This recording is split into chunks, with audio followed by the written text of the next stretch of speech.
Comme disait le maire, simplement pour l'information, il y a eu en Martinique, Mme Ségolène Royal a lancé un programme de territoire énergie positive pour la croissance verte pour travailler sur la production d'énergie renouvelable et le traitement des déchets. C'était important aussi, l'élimination des déchets. Bon, les collectivités qui ont soumissionné à ce concours, il y a la commune du Prêcheur avec la Cap Nord, comme a dit le maire. Il y a eu, c'est la CTM. Il y a eu le Vauclin qui avait prévu une navette électrique et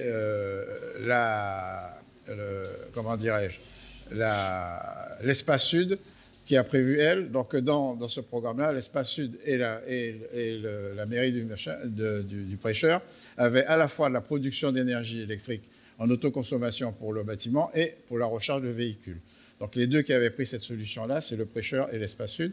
L'Espace Sud, ça va se faire, la consultation est partie, donc ils vont avoir à Sainte-Luce et à Rivière-Salée, à l'ex-sisme, de l'autoconsommation avec recharge de véhicules électriques. Ici, nous avons la possibilité de recharger 3 véhicules électriques avec 40 mètres carrés de panneaux qui sont au-dessus, qu'on peut voir de la mairie, avec un système qui est installé ici qu'on va voir. Pour ceux qui ne savent pas, le panneau photovoltaïque produit de l'électricité en courant continu. Ça va ensuite à un onduleur qui transforme le courant continu en courant alternatif, parce que tous les équipements sont en courant alternatif. Donc au début du photovoltaïque, les onduleurs étaient à 80-85%. Maintenant, on arrive à du 97%, c'est-à-dire qu'on n'a pratiquement pas de perte d'énergie en transformation. Et ensuite, le cuivre coûte très cher. Quand vous avez du courant continu, il faut des grosses sections de cuivre, alors qu'en courant alternatif, il faut des petites sections. Donc, on essaie de diminuer la distance entre la production et l'onduleur. Alors, le système ici, l'onduleur distribue de l'énergie aux recharges qui sont là, en courant alternatif, et au bâtiment. Il y a une batterie de secours de stockage, parce que le week-end, etc., on ne consomme pas l'énergie. Et en cas, alors, il y a un système de gestion de l'énergie qui priorise la recharge, parce qu'à l'origine, c'était pour ça. Si la voiture n'a pas suffisamment de courant, on va avoir le stock de la batterie, et la batterie alimente l'onduleur pour pouvoir donner du courant alternatif ici. Donc la batterie, c'est un stock tampon qui permet de récupérer de l'énergie. Alors le but pour nous, j'avais calculé qu'en Martinique, il y a 251 jours ouvrables, en Guadeloupe, il y en a 252. Pourquoi? Parce qu'ils ont la Saint-Victor, qu'on n'a pas. Et donc, sur 365 jours, vous voyez qu'il y a un certain nombre de jours où les collectivités ne consomment pas. Or, il y a des installations. Il y a un petit intranet ici, il y a dans les grosses installations, vous avez tous les serveurs numériques qui consomment de l'électricité, puis il y a aussi l'éclairage. Donc on se débrouille pour, en dehors des jours ouvrés, de pouvoir alimenter un certain nombre, pour ne pas avoir de la perte d'énergie.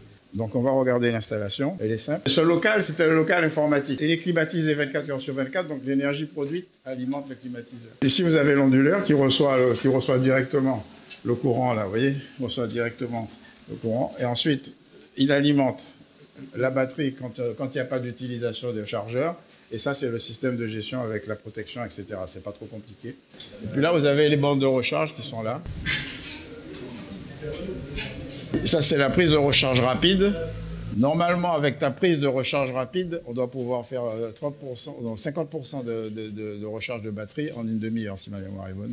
C'est un gros avantage que vous avez chez Citroën, c'est cette capacité de pouvoir faire une recharge rapide. Les nouvelles voitures qu'on sort là, on va être avec des batteries de 11 kW directement dans la voiture, on va pouvoir recharger à 80% en 30 minutes.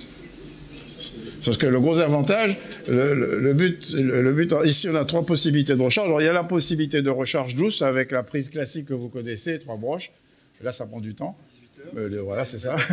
Voilà. Mais le soir, vous arrivez chez vous, le lendemain, c'est chargé. En gros, c'est ça. L'idée de la prise rapide, c'est que l'idée qu'on a, c'est qu'en mettant des bornes un peu partout, vous allez au restaurant, vous avez la distance que vous avez fait, vous allez avoir une recharge supérieure à la distance que vous avez fait, puisque vous avez la moitié de l'autonomie, si elle est 160 km, vous avez 80 km en une demi-heure. Actuellement, et avec les nouvelles voitures, vous avez 100 km en une demi-heure, et 100 km en Martinique, on fait beaucoup de choses, alors que vous avez le temps de manger tranquillement. Voilà.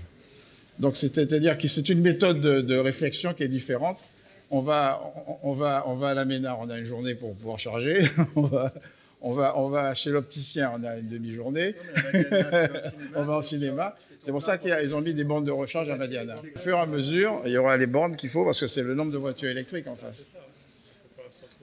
Parce que si on ne fait pas de la recharge en énergie renouvelable, le réseau de la Martinique ne peut pas supporter les voitures électriques. C'est-à-dire qu'on déclenchera en permanence. Dès qu'il y a un orage, déjà, vous voyez, ça déclenche. Donc c'est pour ça qu'il faut absolument que tout soit alimenté en énergie renouvelable.